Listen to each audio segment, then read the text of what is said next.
GST ને લઈને બધાના મનમાં ઘણા બધા પ્રશ્નો હોય છે.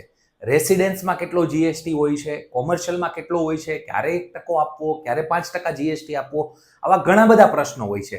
તો ચાલો આજે આપણે કઈ પ્રોપર્ટીમાં કેટલો જીએસટી લાગે છે એમની વિશે ચર્ચા કરીએ. જીએસટી ની વાત કરીએ તો જનરલી બે પ્રોપર્ટીની આપણે એક્ઝામ્પલ લઈએ કે જેમ કે રેસિડેન્શિયલ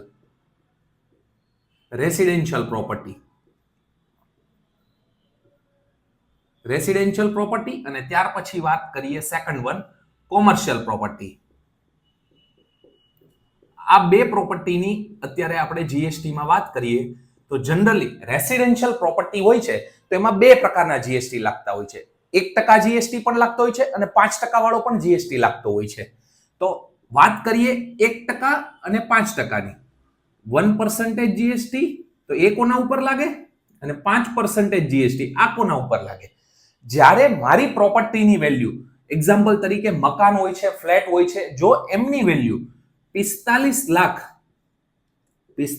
લાખ કે તેથી ઓછી હોય, 45 લાખ કે તેથી ઓછી હોય તો મારી પ્રોપર્ટી ઉપર 1% જીએસટી લાગે. અથવા તો જો મારી પ્રોપર્ટી 90 સ્ક્વેર મીટર થી ઓછી હોય, જો મારી પ્રોપર્ટી 90 સ્ક્વેર મીટર કરતા ઓછી સાઈઝની હોય તો એમના ઉપર 1% જીએસટી લાગતો હોય છે. પણ જો મારી પ્રોપર્ટી 45 લાખ થી વધુ વેલ્યુની હોય તો એમના ઉપર 5% જીએસટી લાગે. અથવા તો જો મારી પ્રોપર્ટી 90 સ્ક્વેર મીટર થી વધારે હોય તો એમના ઉપર જનરલી કેટલો જીએસટી લાગતો હોય છે? 5% નો જીએસટી લાગતો હોય છે. તો આવી રીતે રેસિડેન્શિયલ પ્રોપર્ટીની અંદર 1% અને 5% આવી રીતે જીએસટી જનરલી કન્સિડર થતો હોય છે. હવે વાત કરીએ કે કોમર્શિયલ પ્રોપર્ટી. તો કોઈ પણ પ્રકારની કોમર્શિયલ પ્રોપર્ટી હોય તો એમાં ફરજિયાતપણે કેટલો 12% જીએસટી લાગે છે.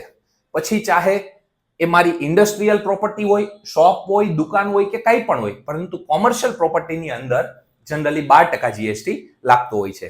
તો જો આવી અલગ અલગ માહિતી વિશે તમે જાણવા ઈચ્છતા હોય તો આજે જ અમારી ચેનલને ફોલો કરો, સબસ્ક્રાઇબ કરો અને આવા નવા વિડીયો દ્વારા કન્સ્ટ્રક્શન વિશેની અવનવી માહિતી મેળવતા રહો.